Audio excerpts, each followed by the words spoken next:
It's great to be here this morning. I'm, as Carolyn said, I'm from the city of Calgary, former longtime city councillor there, and the two MDs that were adjacent to the city of Calgary, as everybody knows, is the MD of Rocky View and MD of Foothills. Are they here? Anybody here from Rocky View or Foothills?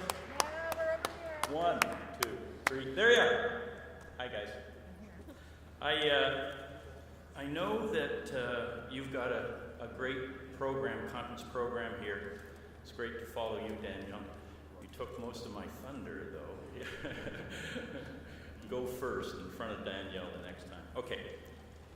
I know that you've got a great program, and I'd like to commend the conference organizers. I don't know if there's something in the fact that a humorist is going to follow me and the material that I'm going to share with you. It's not that depressing, but I may be you may have occupationally profiled me with regard to all of that and the humorist following me. I want to say thank you again for the kind introduction. In one capacity or another, before I was appointed the Minister of Finance, I spent most of my career serving the people of Calgary. And they can't live in Calgary very long without knowing that the roots of Alberta's cities run deep in country soil. From our earliest start as hunters and fur traders, to the homesteaders that fed our growing population and economy, to the growing energy, forestry, and value-added industries of the 20th century, and the modern agriculture, alternative energy, and technology-based industries of today. In the words of your fall convention video, rural Alberta really is where it all starts. And like me, your average urban dweller knows that. So does our government. That is why when we announced the municipal solar program last month, we also announced an on-farm solar program. Our flood mitigation investments through Alberta Community Resilience Program are made in rural as well as urban areas. Our government is working to expand your tourism potential. For example, we were a partner in last month's Growing Rural Tourism Conference. And close to my heart, we increased funding to the Family and Community Support Services, or FCSS program. This program benefits rural Albertans by providing direct funding to social service agencies across the province. Its funding had been frozen since 2009. The three key priorities in our first budget last October reflected rural values as much as urban ones. Those priorities were stabilizing frontline public services, including health care and education, prudent fiscal management, and stimulating job creation, economic growth, and diversification. But I know you're not here to look back. You are here to look ahead, and so am I. One thing you want to look ahead to is the next budget and its impact on communities. And that budget will be delivered on April 14th.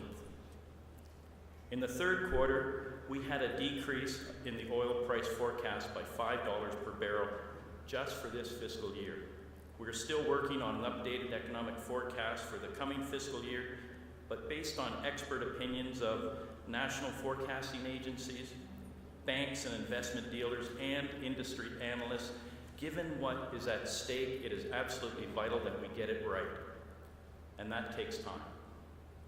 As you have heard, we're releasing Budget 2016 on April 14th. I can't tell you what's in the budget yet, but I can give you some broad outlines. First, on our fiscal situation.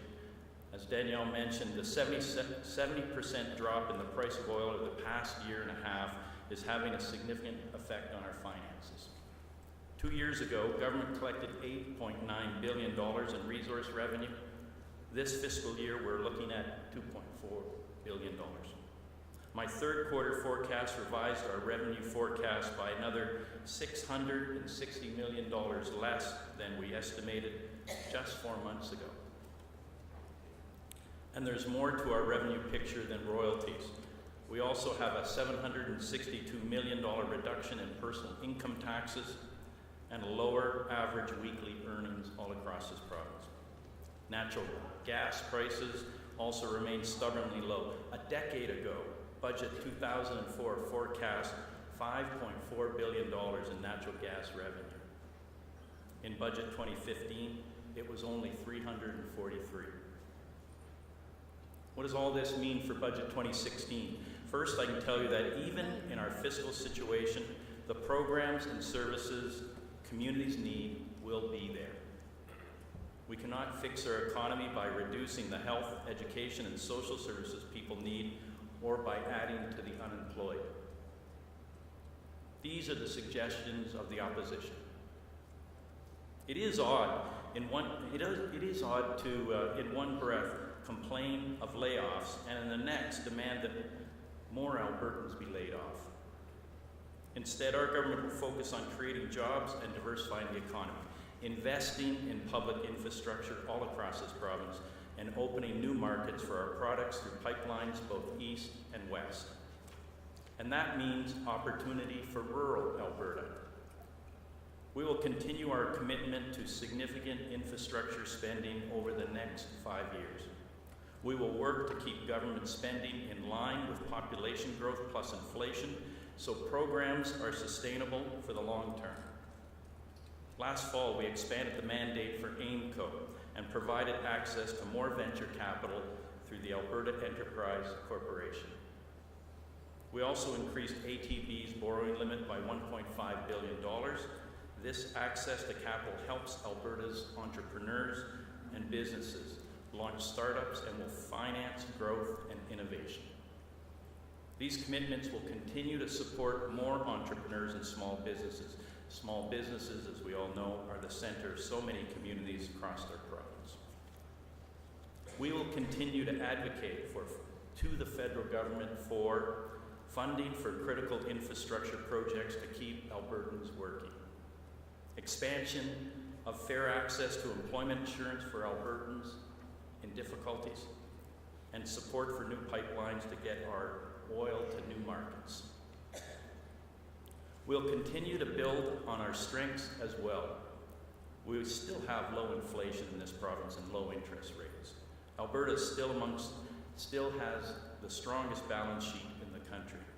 Industries such as tourism and forestry are benefiting from the low Canadian dollar and continued growth in the United States. Low prices are motivating energy producers to reduce costs and to increase efficiency. And despite a shaky start in 2016, the global economy is expected to stabilize and improve into 2017. Our government has already stepped up and added new strengths on which we can build. A sensible, modernized royalty system that takes current economic realities into account.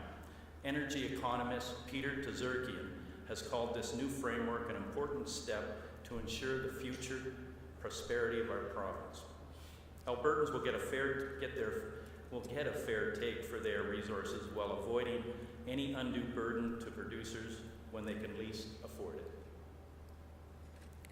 Under the new petrochemical diversification program, royalty credits will encourage investment in new Alberta petrochemical facilities.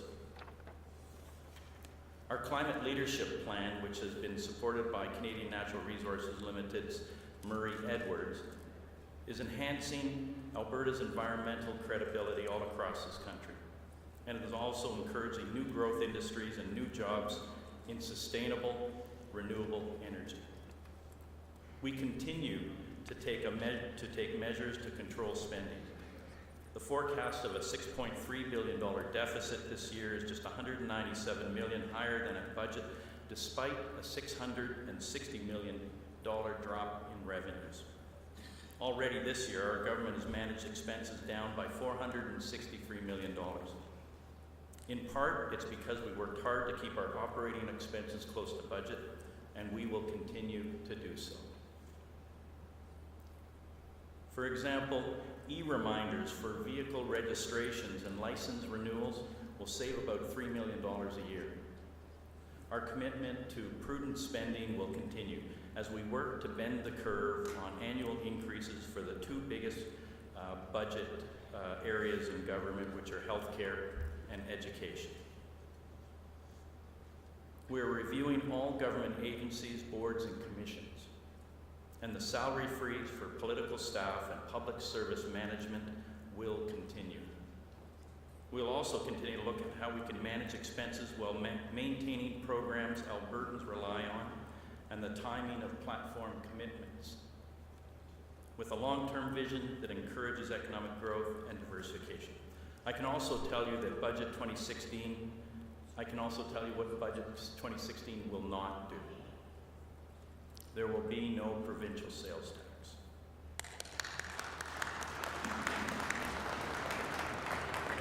Is that enough? Okay. And we will not open existing collective agreements before they expire. It takes people to deliver programs, to treat the sick, to teach our children, and we know there is a cost to that. But we also have to ensure we keep those costs manageable. There is still time for you to help us out in terms of Budget 2016. There's 2 telephone town halls, one later tonight for Northern Alberta and one tomorrow for Southern Alberta. And both the Premier and I will be on that town hall sharing much of the information that's here, but also taking calls and talking to people about the issues they see in their communities. And we would welcome calls from folks here. To conclude, the price of oil will eventually go back up and find a new normal. Our economy will pick up provincially and in your jurisdictions as well. Our provincial revenue picture will improve, in parts thanks to new industries and businesses in a more diversified and dynamic rural economy. Between now and then, we need to work together as Albertans, as governments, and as partners. We serve the same communities and the people who live in them together. We're equally committed to keeping enterprises in business, keeping people working, and developing a sustainable economic future. And that starts with a strong partnership with rural Alberta. Thank you very much for your time and attention this morning. Have a great rest of your conference. I'll see you tomorrow at the Bear Hug session.